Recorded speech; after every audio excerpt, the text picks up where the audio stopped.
उसकी बात साहब यहाँ कहते हैं, जाको जाना उत घरा, जिसको उस घर में जाना है। कौन घर?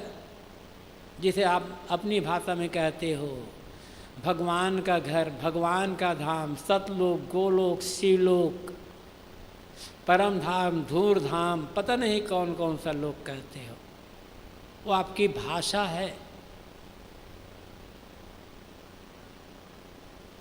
भाषा देना होता है, शब्द देना होता है। असली घर जहाँ जा कर के इस जीव को पूरा विश्राम मिले,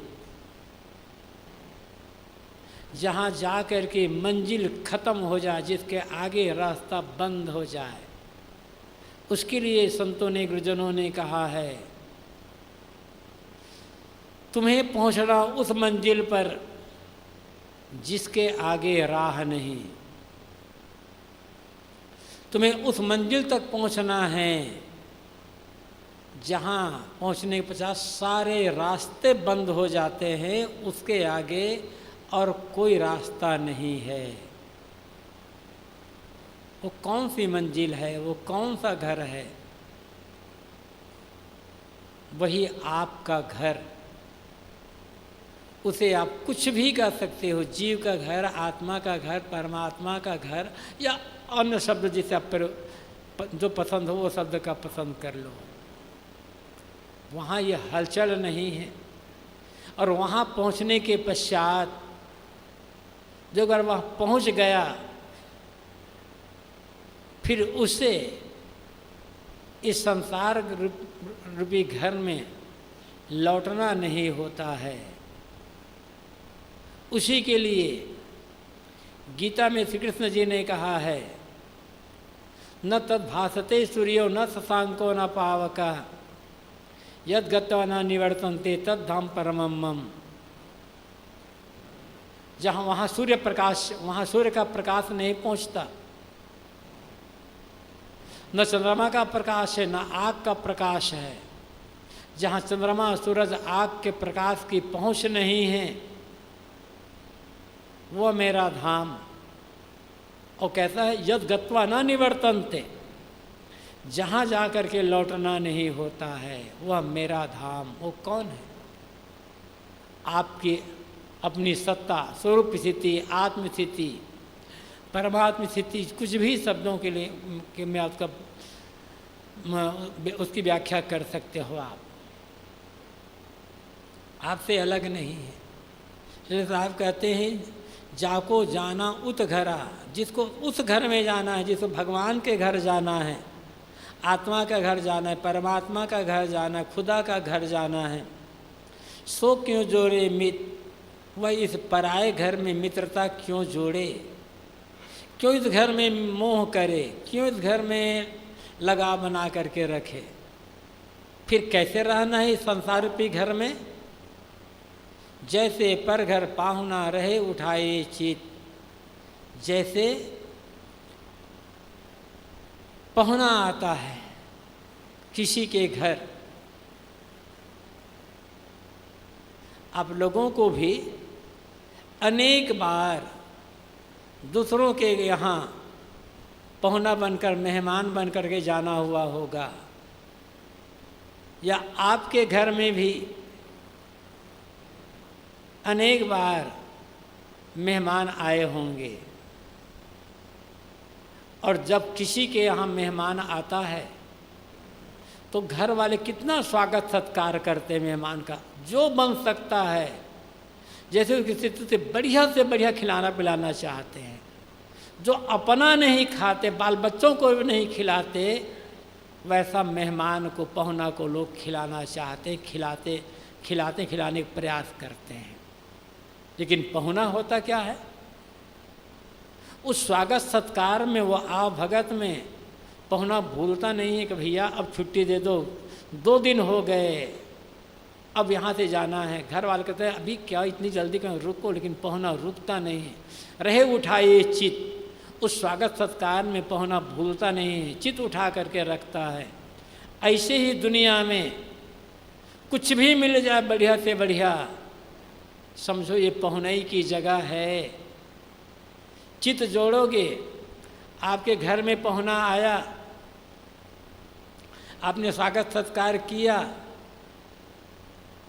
और पहुना हक मान करके, अधिकार मान के आपके घर में रख ले, आपके घर में रहने लग जाए कि नहीं मैं तो ये मेरा घर है, मैं यहीं रहूँगा, तब आप पुलिस में शिकायत करोगे, कोर्ट कचहरी करोगे, मुकदमाबाजी करोगे, ये मेरा घर है, तुम पहुना बनकर आए और मेरे घर में अधिकार कर लिए।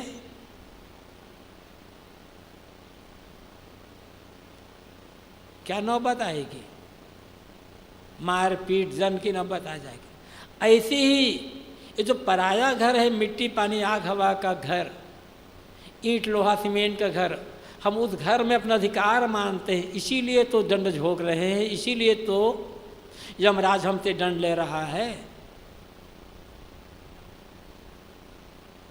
साहब कहते हैं वैसे ही रहो यहाँ पर जैसे पहुना रहता है, चित जोड़ो मत, सबसे सुंदर व्यवहार कर लो, सबसे हिले मिलो, जो बन सके सेवा कर लो, लेकिन रहे उठाइए चित उठा करके रखो। नहीं, मुझे यहाँ से तो जाना है, कब बुलावा आ जाए कोई ठिकाना नहीं है। अपना उस असली घर में जाना है, जिस घर से हमें कोई निकाल ना सके। वो घर है कहाँ, उसके लिए साहब कहते हैं, कबीरा तेरो घर कंदरा में यह जग रहत भुलाना, गुरु की कही करत नहीं कोई अमहल महल दीवाना। ऐ कबीरा, ऐ लोगों, तुम्हारा जो घर है वो कंदरा में है, कंदरा गुफा में है। तो कौन सी गुफा है? इस जीव का जो असली घर है वह घर किस गुफा में है? सागर तुम्हारा असली घर तो गुफा में है, लेकिन संसार के सारे लोग अपने असली घर को भूल करके नकली घर को मान रहे हैं कि ये हमारा असली घर है। ये शरीर भी तो नकल है ना, असल कहाँ ही है। जन्म के पश्चात देखो कितना परिवर्तन हो गया शरीर में। यदि बचपन में हमारा कोई फोटो लिया गया होगा और आज हमें दिखलाए वो फोटो, तो हम खुद विश्वास नहीं करेंगे कि ये मेरा फोटो है। इतना बदल गया है हमारा शरीर। क्यों बदला? नकल है इसलिए तो बदला ना, असल होता तो बदलता क्यों? लेकिन इस नकली घर को हमने अपना असली घर मान लिया है। असली घर तो कुछ और। गुरुदेव जी कहा करते थे, शायद सन 1966 की बात होगी या 77 की बात होगी, शायद 66 से 77 की बात जो भी हो, यहाँ प्रयागराज में कुंभ मेला लगा हुआ था।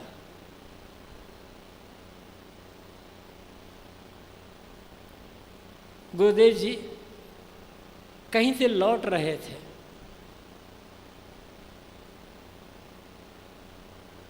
तो एक देवी मिल गई, सत्संगी रही होगी, साधिका। संतों के सत्संग से उसे काफ़ी कुछ मालूम हो चुका रहा होगा। तो गुरुदेव जी का अचानक एक देवी मिल गई। उन्होंने नाम सुना तो था, लेकिन कभी मुलाकात नहीं हुई थी। रुकी बंदगी की है, और बंदगी करके उन्होंने, उस देवी ने गुरुदेव पूछा, साहब आपके इस नकल का नाम क्या है? इस शरीर के लिए उन्होंने कहा कि आपकी इस नकल का नाम क्या है? देखो एक महिला पूछ रही है। गुरुदेव ने कहा, कितनी बढ़िया बात, ये शरीर नकल ही तो है। इस नकल को हमने मान लिया है असल, इसीलिए तो धोखा खाते हैं। इसीलिए तो भटक जाते, इसलिए तो मोह हो जाता है। साहब कहते यह जग रहत भुलाना, ये सारा संसार भूला हुआ है। साहब कहते तुम्हारा घर बाहर कहीं नहीं है, बाहर जितना भटकोगे अपने घर से दूर होते चले जाओगे। तुम्हारा घर गुफा में है। वो कौन सी गुफा है, किस पहाड़ की गुफा है, कितनी गहरी है वो गुफा।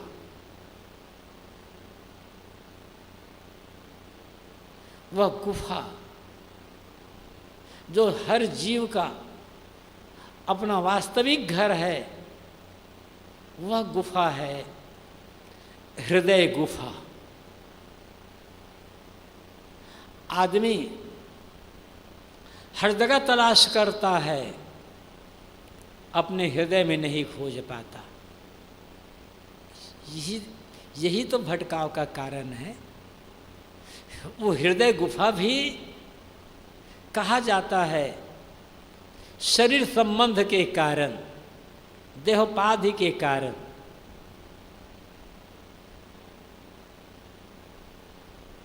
शरीर ना हो तो हृदय गुफा कहने की भी बात नहीं होगी, लेकिन शरीर तो है, शरीर से हम परिचित हैं, इसलिए हृदय गुफा कहते। कबीर साहब बार बार हृदय गुफा की बात करते हैं। दिल माँ खोज दिलहि माँ खोजो, यह करी माँ रामा, हृदय बसे ते राम न जाना।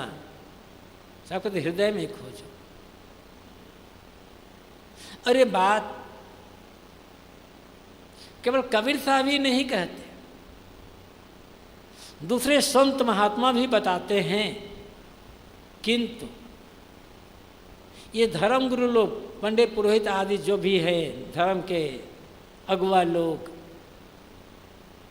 इसकी बात नहीं बताएंगे। वो तो बाहर की बात बताते हैं। परमात्मा अमुक लोक में है, इस धाम में है, ऐसा है वैसा है। हृदय में खोजो, इसकी बात पर आया बहुत कम संत महात्मा बताए, कोई कोई बताता है। अधिकतम लोग बाहर, क्योंकि खुद ही वो भ्रम में पड़े हुए, खुद ही भूल में पड़े हुए हैं, भटक रहे हैं, तो क्या होगा। ईश्वरा सर्वभूतानाम हृदय से अर्जुन तिष्ठति।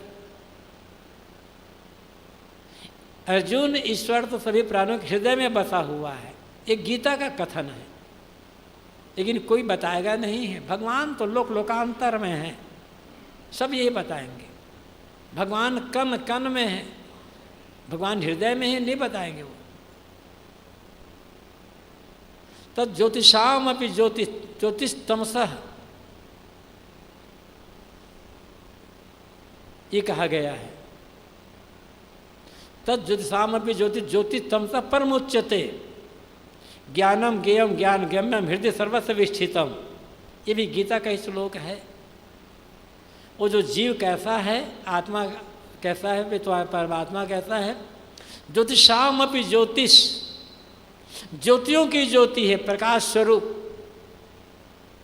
परमुच्यते, वो महान है, ज्ञान स्वरूप है, ज्ञेय है, ज्ञान गम्यम, ज्ञान से जानने हो गया। कहाँ है वो? हृदय सर्वस्व विष्ठितम, सबके हृदय में बैठा हुआ है, वो हृदय गुफा है।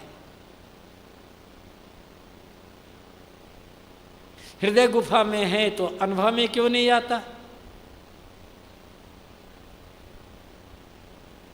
जानेगा कौन उसको? पता किसके मिलेगा?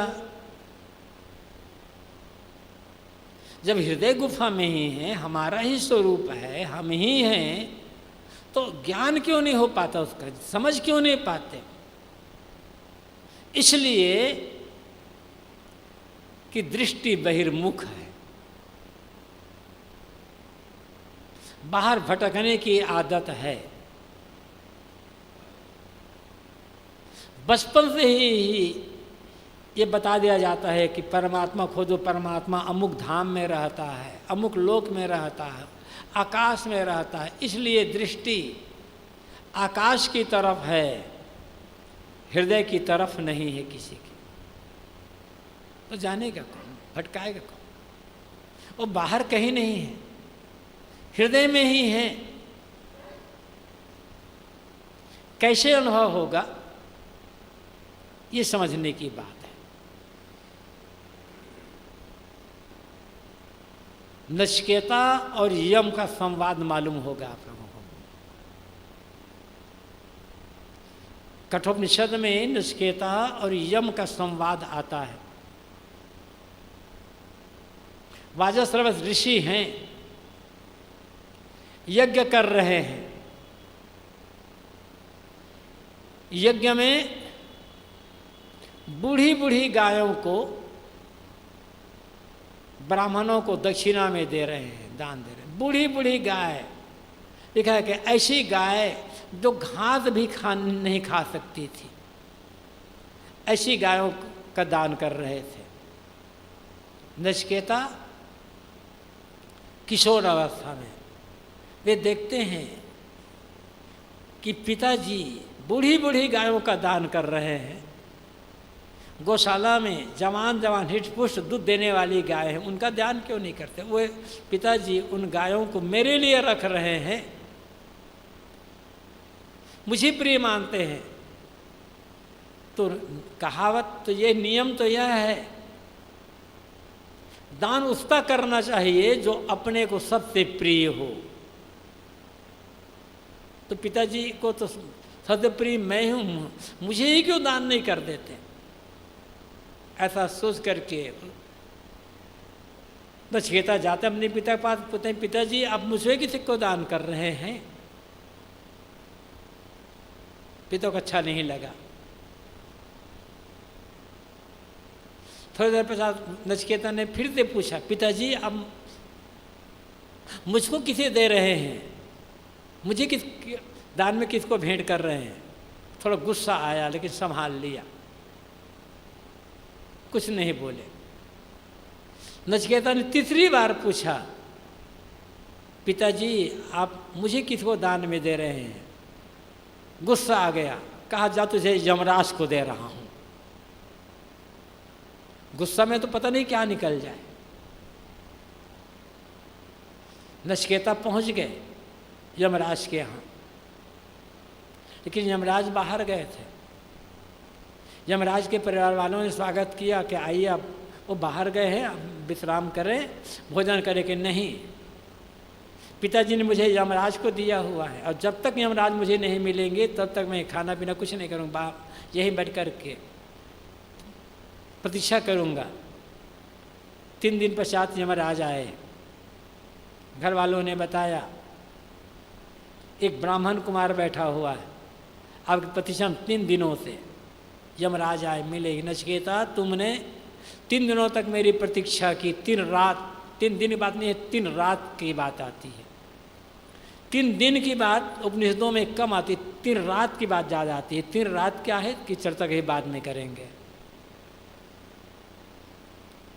तुमने 3 रात मेरी प्रतीक्षा की, इसलिए तुम 3 वर मांग लो। मांगे, उनका तीसरा वर, उसमें नचिकेता ने कहा, ये यम प्रेते विचिकित्सा मनुष्य अस्तित्व के नाम अस्तित्व के। आप यमराज हैं, मृत्यु के देवता है, मृत्यु के बारे में आपसे अधिक और कौन जान सकता है भला? एयम प्रेते विचिकित्सा मनुष्य, लोगों को विचिकित्सा होती, विचिकित्सा संदेह, लोगों के मन में संदेह है अस्तित्व के, मरने के बाद जीव का क्या होता है। कुछ लोग कहते हैं अस्तित्व, कुछ लोग कहते हैं मरने के बाद भी जीव का अस्तित्व बचा रहता है, जीव नहीं मरता, शरीर मरता है, नायम अस्तित्व के। लेकिन दूसरा लोग कहते हैं कि मरने के बाद कुछ नहीं बचता, शरीर मरा, सब कुछ खत्म हो जाता है। आप मुझे इसके बारे में बताएं कि शरीर छूटने पर आत्मा का क्या होता है? आत्मा भी समाप्त हो जाता है शरीर छूटने पश्चात, या आत्मा का अस्तित्व रहता है? और रहता है तो कैसा है, कौन अनुभव कर रहेगा उसका? तो नचिकेता के बात सुन करके यमराज ने कहा, नचिकेता तुम ये प्रश्न मत पूछो, बहुत लोभ दिया। नचिकेता नहीं, यही मुझे दिया। तो फिर नचिकेता को यमराज ने आत्मज्ञान देना शुरू किया। और आत्मज्ञान देना जब शुरू किया तो उसी बीच में उन्होंने, यमराज ने एक बड़ा सुंदर मंत्र कहा, अणो रणीयान महतो महीयान आत्माश जंतो निहितो गुहायाम तम कृत पश्यतो विद शोको धातु प्रसादान मेहमानम आत्म्यतः मेहमानम आत्मना, मेहमानम इति आत्मना कहा है। अरुण रणीयान महतो महीयान, आत्मा स्वरूप पूछा है नचिकेता ने।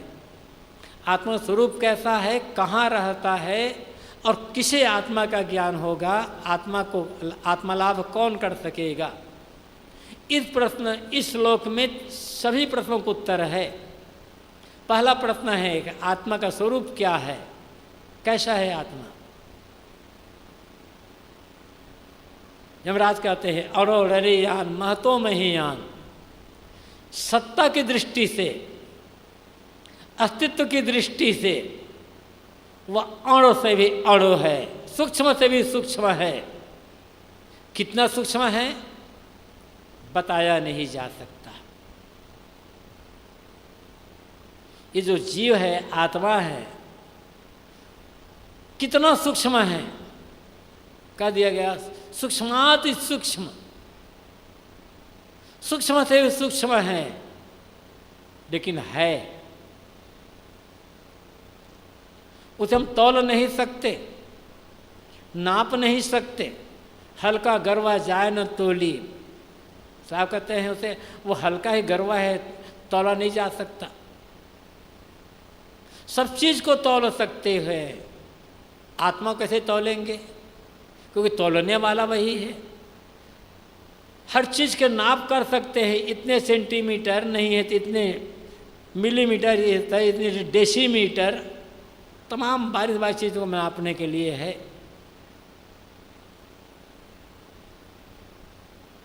लेकिन आत्मा को कैसे नापोगे।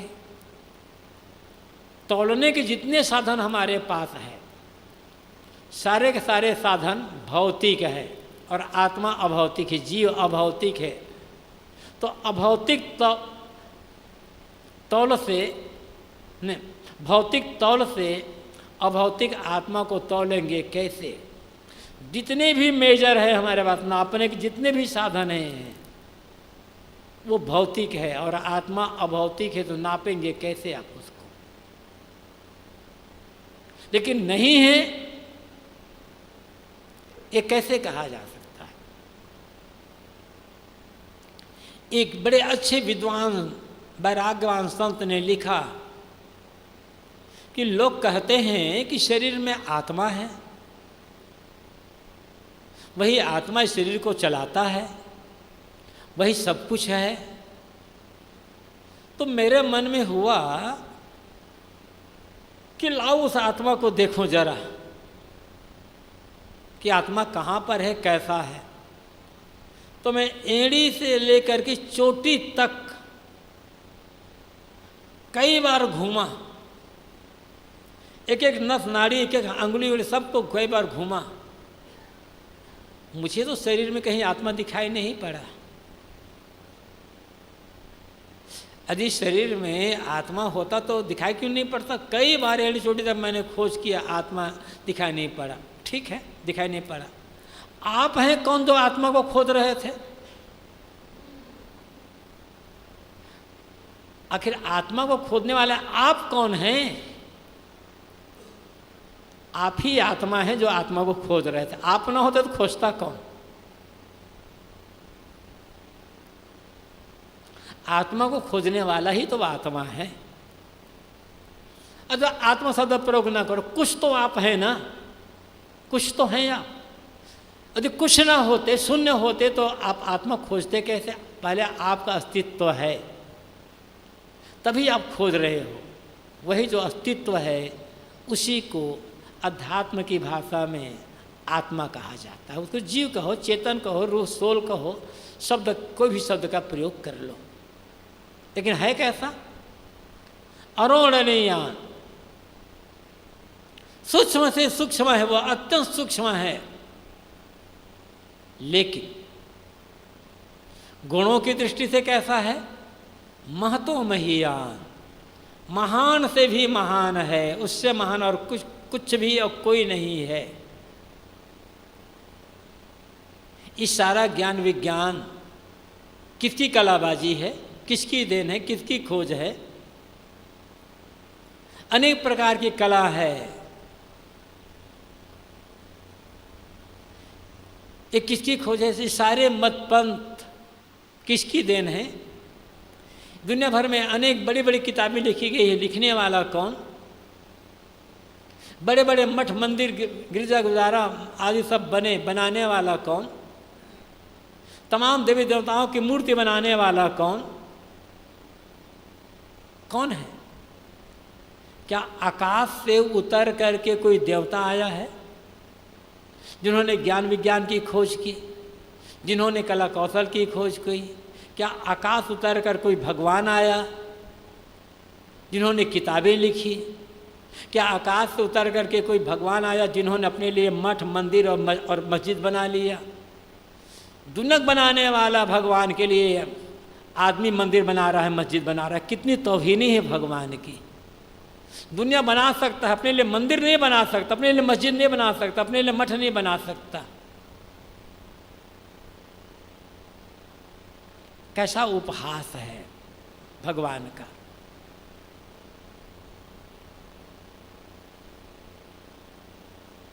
तो महतो महीयान, महान से भी महान है। कौन? किस लिए? गुणों की दृष्टि से, सत्ता की दृष्टि से, अथवा की दृष्टि से सूक्ष्म से सूक्ष्म, अत्यंत सूक्ष्म। और गुणों की दृष्टि से कैसा है वो? महान से भी महान। जिससे महान, जिससे बड़ा कोई और है ही नहीं, होगा ही नहीं, हो नहीं सकता। लेकिन वो है कहाँ? कबीर साहब क्या कहे हैं? कबीरा तेरो घर कंदरा में।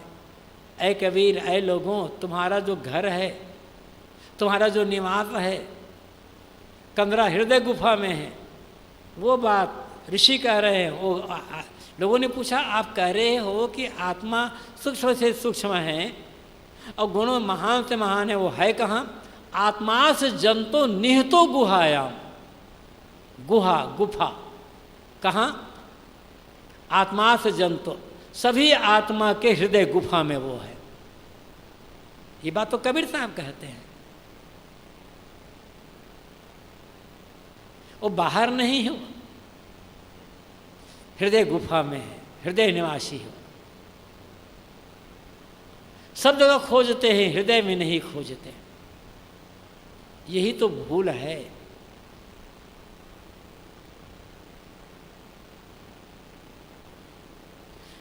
हृदय में निवास कर रहा है,